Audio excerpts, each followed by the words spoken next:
Hello दोस्तों, स्वागत है आपका हमारे यूट्यूब चैनल पर। आज हम आपको डी फार्म सेकेंड ईयर का सब्जेक्ट हॉस्पिटल फार्मेसी जिसके चैप्टर नंबर 8 के बारे में बात करेंगे। दोस्तों, अगर आपने चैप्टर नंबर 7 तक नहीं देखा है तो आप हमारे चैनल की प्लेलिस्ट में जाइए, वहाँ चैप्टर नंबर 7 तक हमने हॉस्पिटल फार्मेसी का अपलोड कर दिया है। तो दोस्तों, वहाँ से जाकर प्रीवियस वाले चैप्टर को आप पढ़ लीजिए। और दोस्तों, अगर वीडियो अच्छी लगे तो वीडियो को लाइक कर देना और हमारे चैनल को सब्सक्राइब करके ज़्यादा से ज़्यादा अपने दोस्तों को शेयर कर देना, अपने कॉलेज ग्रुप में भी वीडियो को शेयर कर देना। और अगर आपको हिंदी इंग्लिश मिक्स की पीडीएफ चाहिए तो डिस्क्रिप्शन बॉक्स में लिंक दी गई है और स्क्रीन पर मेरा नंबर लिखा हुआ है, आप हमसे कॉन्टैक्ट कर सकते हैं। डी फार्म सेकेंड ईयर की यानी जितनी भी पीडीएफ होंगी देव फार्मेसी द्वारा आपको प्रोवाइड कर दी जाएंगी, बट 199 रुपये आपको पे करने होंगे। उसके बाद आपको डी फार्म सेकेंड ईयर का जितना भी कंटेंट होगा सब प्रोवाइड कर दिया जाएगा।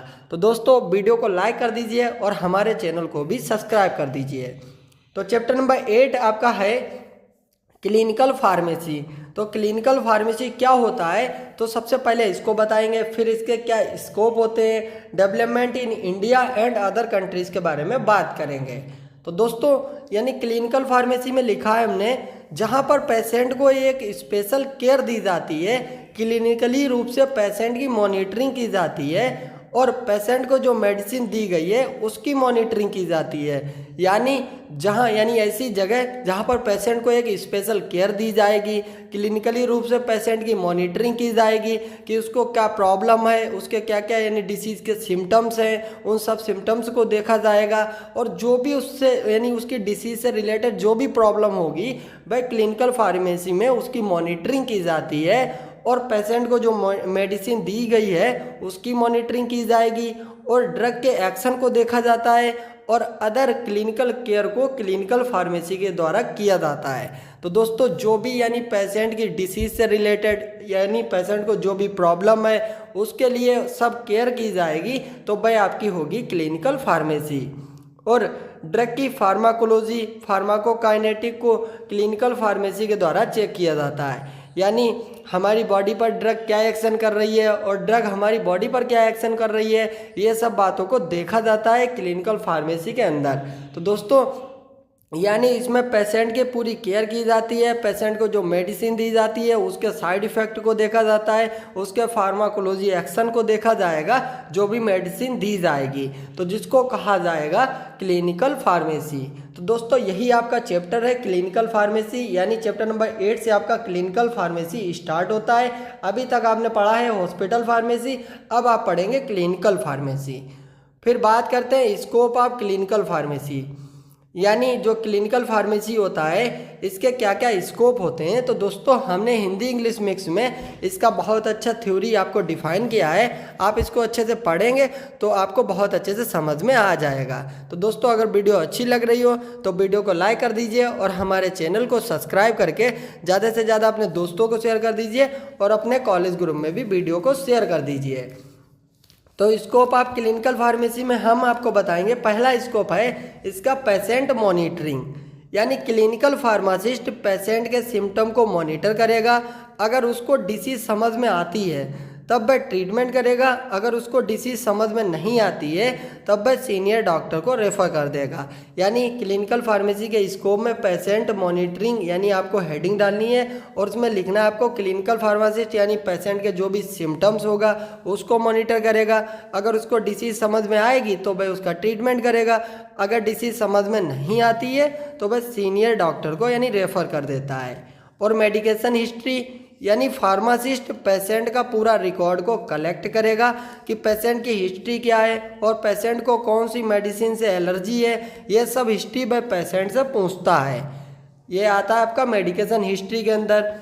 ट्रीटमेंट ऑफ पेशेंट, यानी एक क्लिनिकल फार्मासिस्ट डिसीज़ का ट्रीटमेंट भी कर सकता है, यानी जो क्लिनिकल फार्मासिस्ट होता है यानी जो क्लिनिकली रूप से ट्रेंड होता है वह किसी पेशेंट का ट्रीटमेंट भी कर सकता है। और प्रिपरेशन ऑफ आईवी मिक्सचर, यानी क्लिनिकल फार्मासिस्ट आईवी एडमिक्सचर को भी प्रिपेयर करने में अपना रोल प्ले करता है, यानी जो आईवी एडमिक्सचर तैयार किए जाते हैं उनको प्रिपेयर करने में जो यानी क्लिनिकल फार्मासिस्ट होता है वह अपना रोल प्ले करता है। और जो न्यू फार्मासिस्ट है उनको ट्रेंड करने का वर्क भी यानी फार्मासिस्ट करता है, जो क्लिनिकल फार्मासिस्ट होता है। पेशेंट काउंसलिंग, पेशेंट को मेडिसिन की नॉलेज अच्छी है, यानी जो आपका यानी फार्मासिस्ट होता है अगर उसको मेडिसिन की नॉलेज अच्छी है तब वह पेशेंट की काउंसलिंग भी कर सकता है। क्लिनिकल रिसर्च एंड डेवलपमेंट, यानी क्लिनिकल रिसर्च में भी अपना रोल प्ले कर सकता है, यानी कोई भी अगर रिसर्च करनी है, न्यू ड्रग की रिसर्च करनी है तो उसमें अपना फार्मासिस्ट जो है अपना रोल प्ले कर सकता है। तो दोस्तों यानी क्लिनिकल फार्मेसी के यानी आपके यानी स्कोप थे, उसमें आपको फार्मासिस्ट के जो भी रोल हैं उनको लिखना होगा और यही आपके स्कोप होते हैं। पहला आपका बताया पेशेंट मॉनिटरिंग करना, medication history, treatment of patient, preparation of IV admixture, training हो गया यहाँ पर, और उसके बाद patient counselling, clinical research and development. इतनी हेडिंग को आप अगर एग्जाम में लिखेंगे, उनके अंदर कंटेंट को लिखेंगे, अगर आपका क्वेश्चन पूछा जाएगा define clinical pharmacy and it's scope, ये आपका क्वेश्चन अगर शॉर्ट में पूछा जाएगा तो आप 1 से 1.5 पेज तक इसको अच्छे से डिफाइन कर देंगे और आपको मार्क्स भी अच्छे मिलेंगे। फिर आपके सिलेबस में टॉपिक दिया गया है डेवलपमेंट ऑफ क्लिनिकल फार्मेसी, यानी क्लिनिकल फार्मेसी का डेवलपमेंट किस प्रकार से हुआ उसको आपको लिखना होगा। इंडिया के अंदर और अदर कंट्री के अंदर किस प्रकार से इसका डेवलपमेंट हुआ इसके बारे में बताना है। तो दोस्तों इसमें लिखा हुआ है क्लिनिकल फार्मेसी वर्ड यूज़ होना 1953 से स्टार्ट हो गया था, यानी 1953 से क्लिनिकल फार्मेसी वर्ड यूज़ होना स्टार्ट हो गया था। 1960 से पहले फार्मासिस्ट के जो वर्क करने का एरिया था वह लिमिटेड था, यानी भाई क्लिनिकल फार्मेसी में वर्क नहीं कर सकता था जो आपका फार्मासिस्ट होता था, यानी भाई पेशेंट की केयर नहीं कर सकता था 1960 से पहले। और उसके बाद फार्मासिस्ट को ये परमिशन नहीं थी कि वह पेशेंट की केयर में अपना रोल प्ले कर सके, लेकिन 1960 के बाद में फार्मासिस्ट के फंक्शन को चेंज किया गया और उसको पेशेंट केयर में इन्वॉल्व किया गया। यानी जो पहले के फार्मासिस्ट होते थे 1960 से पहले, तो दोस्तों वह केवल मेडिसिन ही प्रोवाइड करते थे, वह पेशेंट की केयर नहीं कर पाते थे क्योंकि उनको परमिशन नहीं थी। लेकिन 1960 के बाद फार्मासिस्ट को पेशेंट की केयर में इन्वॉल्व किया गया और जो पेशेंट होते हैं फार्मासिस्ट उनकी केयर कर सकता है, उसको क्लिनिकली ट्रीट भी कर सकता है। और इन इंडिया इसमें यानी इंडिया के अंदर क्या है, देखिए ड्रग एंड कॉस्मेटिक एक्ट के बाद फार्मेसी एजुकेशन इंडिया में स्टार्ट हो गई। जो ड्रग एंड कॉस्मेटिक एक्ट आया था उसके बाद फार्मेसी एजुकेशन इंडिया में स्टार्ट हो गई और जो फार्मासिस्ट का वर्क था वह production, distribution and sale of drug में अपना वर्क करते थे। यानी जो फार्मासिस्ट थे वह प्रोडक्शन में वर्क करते थे, डिस्ट्रीब्यूशन में वर्क करते थे और ड्रग की सेल में अपना वर्क करते थे। और 1980 और 1990 के बीच में मेडिसिन का बहुत ज़्यादा मिसयूज़ किया गया, यानी इसके बीच में 10 ईयर में यानी 1980 से 1990 के बीच में मेडिसिन का बहुत ज़्यादा मिसयूज़ किया गया, पेशेंट के पैसे का गलत रूप से यूज़ किया गया। तब उसके बाद कुछ कमेटी तैयार की गई जिसमें ये बताया गया कि फार्मासिस्ट को भी पेशेंट की केयर में पार्टिसिपेट करना चाहिए। फिर इसके लिए फार्मेसी कोर्सेज में pathophysiology, therapeutic, pharmacokinetic, patient counselling जैसे टॉपिक को ऐड किया गया। तो दोस्तों यही इसकी हिस्ट्री है, यानी डेवलपमेंट हुआ, किस प्रकार से डेवलपमेंट हुआ। पहले फार्मासिस्ट को पेशेंट की केयर में इन्वॉल्व नहीं किया जाता था, फिर धीरे धीरे उनको पेशेंट की केयर में इन्वॉल्व किया गया और इंडिया के अंदर यानी जब कॉस्मेटिक एक्ट आ गया फिर फार्मेसी एजुकेशन स्टार्ट हुई। तो उस time pharmacist production, distribution, sale में वर्क करते थे, लेकिन 1980 और 1990 के बीच में जो है जो पेशेंट थे उनके पैसे का दुरुपयोग किया गया।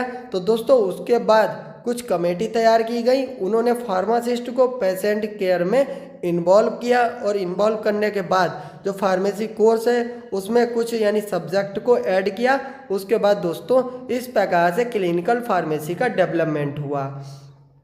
और अदर कंट्री में देखिए लिखा हुआ है, छोटी सा यानी टॉपिक लिखा हुआ है, जो अदर कंट्री हैं उसमें 1980 से यानी 1960 से 1970 के बीच में बहुत ज़्यादा कोशिश की गई कि जो फार्मासिस्ट हैं उनको पेशेंट केयर में इन्वॉल्व किया जाए। यानी जो फार्मासिस्ट हैं अदर कंट्रीज़ में भी पहले फार्मासिस्ट पेशेंट केयर में इन्वॉल्व नहीं होते थे, लेकिन जो अदर कंट्रीज़ हैं उसमें जो है 1960 से 1970 के बीच में बहुत ज़्यादा कोशिश की गई कि जो फार्मासिस्ट हैं उनको पेशेंट केयर में इन्वॉल्व किया जाए। और हार्वे एके और पाउल पार्कर ने यूएसए में क्लिनिकल फार्मेसी को स्टार्ट किया। यानी ये वाला क्वेश्चन आपको मल्टीपल चॉइस में देखने को मिल सकता है, तो आप इसको अच्छे से पढ़ सकते हैं कि क्लिनिकल फार्मेसी का यूएसए में किसने स्टार्टिंग की। तो हार्वे एके हो गए और उसके बाद पाउल पार्कर हो गए, इन्होंने क्लिनिकल फार्मेसी की स्टार्टिंग की थी यूएसए के अंदर। तो दोस्तों ये आपका डेवलपमेंट था यानी क्लिनिकल फार्मेसी का। फिर उसके बाद आपके सिलेबस में कुछ टॉपिक को पूछा गया है, यानी आपका सिलेबस देखिए स्क्रीन पर लगा हुआ है, इसमें देखिए पूछा गया है technical definition, common terminologies used in clinical setting and their significance such as paediatrics, geriatrics, antenatal care, postnatal care.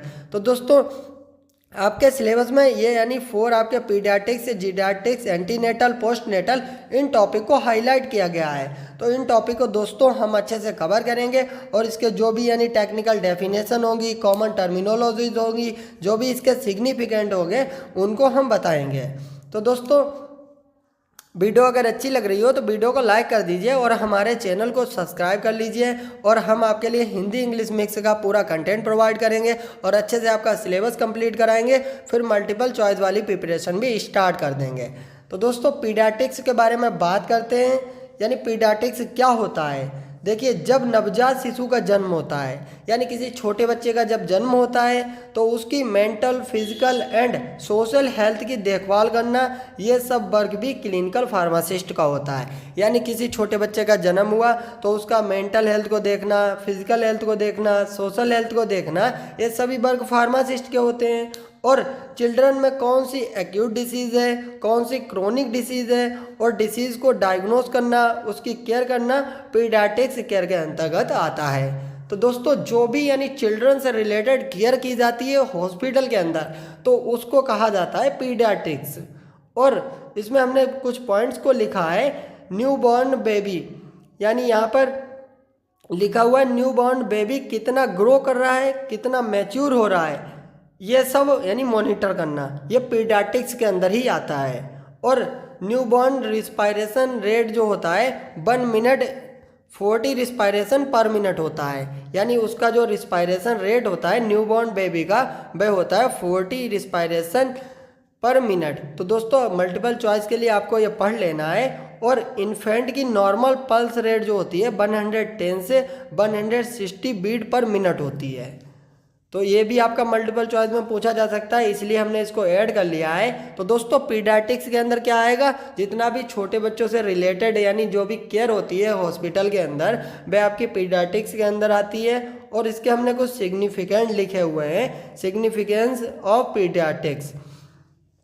India में 35 से 40% जो पॉपुलेशन होती है वह चिल्ड्रन की है, जो 15 ईयर से नीचे आते हैं, यानी जो 15 साल से बच्चे कम हैं, लगभग जो है इंडिया के अंदर 30 से 40% तक पॉपुलेशन है। और चिल्ड्रन में सबसे ज़्यादा डिसीज़ हो जाती है, इसलिए बच्चों की हेल्थ के प्रति लोगों को जागरूक करें, लोगों को बताएं कि बच्चों की केयर किस प्रकार से करनी है, यानी उसका हेल्थ का जो है किस प्रकार से यानी ध्यान रखना है और किस प्रकार से उनकी केयर करनी है, और केयर में क्या क्या स्पेशल टेक्निक यूज़ करनी है, ये लोगों को बताना है। यानी फार्मासिस्ट बताएगा और जो अदर लोग होंगे तो दोस्तों वे बताएंगे लोगों को कि किस प्रकार से बच्चों की केयर करना है। तो दोस्तों जो पीडियाट्रिक्स होता है ये टोटल आपका चिल्ड्रन से रिलेटेड होता है, चिल्ड्रन की केयर कैसे करना है, चिल्ड्रन की देखभाल कैसे करनी है, और सब बातों को इसमें लिखना होगा। एग्जाम में अगर पीडियाट्रिक्स पर आपका शॉर्ट नोट आता है तो इतनी बातों को आप डिफाइन करेंगे तो दोस्तों आप अच्छे से नंबर का स्कोर कर पाएंगे,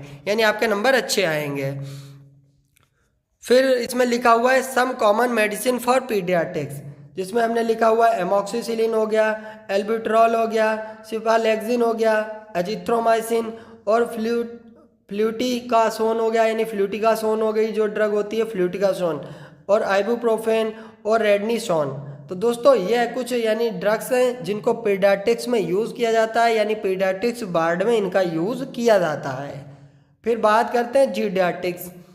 तो जीडियाट्रिक्स क्या होगा, देखिए यह एक ऐसी ब्रांच होती है जिसमें ओल्ड एज के पर्सन को स्पेशल केयर दी जाती है, उनकी डिसीज़ का ट्रीटमेंट किया जाता है, उनकी केयर की जाती है, और जिस प्रकार से पर्सन की एज बढ़ती है उसी प्रकार से पर्सन के अंदर डिसीज़ भी बढ़ती हैं। यानी जीडियाटिक्स के अंदर आपको क्या करना है, जो भी एल्ड एज के पर्सन है यानी जो भी ओल्ड एज के पर्सन है उनकी केयर किस प्रकार से करनी है, यानी जो ओल्ड एज वाले पर्सन होते हैं उनको जीडियाटिक्स वाले वार्ड में रखा जाता है, तो उनकी देखभाल कैसे करनी है और उनको कौन कौन सी स्पेशल केयर देनी है, ये सब होता है आपका जीडियाटिक्स के अंदर। और सिग्निफिकेंस इसमें क्या लिखा हुआ है, देखिए ओल्ड एज के पर्सन को एजुकेशन देना, मोटिवेशन करना कि ड्रग का यूज़ कैसे करना है, क्योंकि जो ओल्ड एज के यानी पर्सन होते हैं उनको मेडिसिन खाने में बहुत ज़्यादा प्रॉब्लम होती है, तो उनको समझाना, ड्रग का सही यूज़ करवाना, उनका ओरल एग्जामिनेशन करना और पेशेंट की अच्छी काउंसलिंग करना, उनको टीच करना, बताना कि किस प्रकार से उनकी डिसीज ठीक होगी, क्या क्या उनको परहेज करना होगा और नेचुरल हेल्थ को कैसे मेंटेन रखना होगा। तो दोस्तों इन सब बातों को जो यानी जीडियाटिक्स वार्ड होता है उसमें यानी आपको ध्यान रखना है, जो फार्मासिस्ट होता है, जो लोग वहाँ पर वर्क कर रहे हैं, इन बातों का सब ध्यान रखेंगे। और इसमें लिखा हुआ है सम कॉमन मेडिसिन फॉर जीडियाटिक्स, जो आपकी जीडियाटिक्स होती है, यानी एम्लोडिपिन हो गया, एजिथ्रोमाइसिन हो गया, लिसिनोप्रिल हो गया, मेटफॉर्मिन हो गया, ओमेप्राजोल हो गया, ये आपकी कुछ कॉमन मेडिसिन होती हैं जिसको जीडियाटिक्स के अंदर यूज़ किया जाता है। फिर एंटी नेटल केयर क्या होता है, इसके सिग्निफिकेंस, और पोस्ट नेटल केयर क्या होता है, इसके सिग्निफिकेंस के बारे में बात करना है। और नेक्स्ट वीडियो में चैप्टर नंबर 8 के जो भी टॉपिक आपके रह जाएंगे उनको नेक्स्ट वीडियो के अंदर कवर करेंगे। और दोस्तों चैप्टर नंबर 8 आपका पूरा कंप्लीट हो जाएगा, तो वीडियो को लाइक कर दिया करो, चैनल को सब्सक्राइब कर दिया करो। एंटी नेटल केयर क्या होता है, यदि कोई वुमेन प्रेग्नेंट है तो उसकी केयर करना और बेबी की केयर करना ही एंटी नेटल केयर के अंतर्गत आता है। तो दोस्तों यानी कोई वुमेन प्रेग्नेंट है तो उसकी किस प्रकार से केयर की जाएगी, किस प्रकार से उसकी बेबी की केयर की जाएगी, ये सब आपका एंटी नेटल केयर के अंतर्गत आता है, जिसको एंटी नेटल केयर कहा जाता है। Significant of antenatal care, यानी जो प्रेग्नेंट वुमेन है और उसके फीटस की हेल्थ ठीक है इसकी देखभाल करना, यानी उसके टेस्ट करना, उसकी जो यानी जो वुमेन है वह प्रेग्नेंट है तो उसकी देखभाल करना और उसके फीटस की हेल्थ की देखभाल करना है। और यदि किसी डिसीज़ से खतरा है या कोई एलर्जी होने का डर है तो उसको बताना कि केयर कैसे करना है, यानी वुमेन को समझाना, उसके साथ में जो लोग होते हैं उनको समझाना कि इसकी केयर कैसे करना है, वुमेन की केयर कैसे करना है, और प्रेगनेंसी में इम्पॉर्टेंट इन्फॉर्मेशन को भी प्रोवाइड करना, यानी प्रेगनेंसी से रिलेटेड जो भी इम्पॉर्टेंट इन्फॉर्मेशन होगी वह आप वुमेन को प्रोवाइड करेंगे। और पोस्ट नेटल केयर क्या होती है, वर्ल्ड हेल्थ ऑर्गेनाइजेशन के अनुसार जब न्यू बॉर्न बेबी का जन्म होता है तो उसकी इमीडिएटली केयर करना, यानी कोई न्यू बॉर्न बेबी का जन्म हुआ उसकी इमीडिएटली केयर करना बहुत ज़रूरी होता है, उसकी हेल्थ को इम्प्रूव करना बहुत ज़रूरी होता है, जिसको पोस्ट नेटल केयर कहा जाता है। और इसमें significance of postnatal care लिखा हुआ है, मदर एंड बेबी को टिटनेस से प्रिवेंट करना और उसको क्या डाइट लेनी है, क्या खाना है, क्या नहीं खाना है, इसकी इन्फॉर्मेशन देना, यानी कोई मदर ने अगर न्यू बॉर्न बेबी को जन्म दिया है तो उसको क्या खाना है, बच्चे की केयर कैसे करना है और बच्चे के कौन कौन से टीके लगवाने हैं, यानी टिटनेस का टीका लगवाना है, ये सब केयर करना, यह आपका पोस्ट नेटल केयर के अंदर आ जाता है। यानी वुमेन यानी जो होती है प्रेग्नेंट वुमेन, जब बच्चे का जन्म हो जाता है और उसके बाद उसकी केयर की जाती है, यह आपका होता है पोस्ट नेटल केयर। तो दोस्तों इतना टॉपिक आपका कंप्लीट होता है। अगर वीडियो अच्छी लगी हो तो वीडियो को लाइक कर दीजिए और हमारे चैनल को भी सब्सक्राइब कर दीजिए।